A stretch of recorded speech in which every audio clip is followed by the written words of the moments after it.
ಜಗತ್ತೇ ಇಂಧನ ಸಂಕಷ್ಟದಲ್ಲಿದ್ದಾಗ ಭಾರತಕ್ಕೆ ಬಂತು ಒಂದು ಗುಡ್ ನ್ಯೂಸ್. ಇಡೀ ಜಗತ್ತೇ ಪೆಟ್ರೋಲ್ ಡೀಸೆಲ್ ಬೆಲೆ ಏರಿಕೆಯಿಂದ ತತ್ತರಿಸಿ ಹೋಗಿರುವ ಸಮಯದಲ್ಲಿ ಭಾರತಕ್ಕೆ ಒಂದು ಬಿಗ್ ಗುಡ್ ನ್ಯೂಸ್ ಅನ್ನ ನೀಡಿದೆ.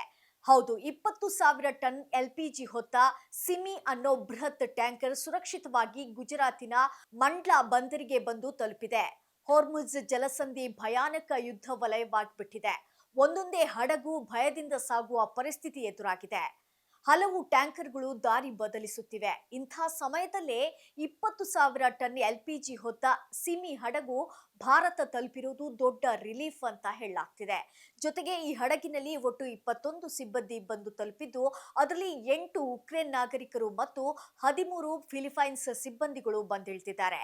ಇದಷ್ಟೇ ಅಲ್ಲದೆ ಇರಾಕ್ನಿಂದ ಮತ್ತೊಂದು ಕಚ್ಚಾ ತೈಲ ಹೊತ್ತ ಕಾರ್ಲೋಸ್ ಅನ್ನೋ ಟ್ಯಾಂಕರ್ ಕೂಡ ಭಾರತದತ್ತ ಬರ್ತಿದೆ.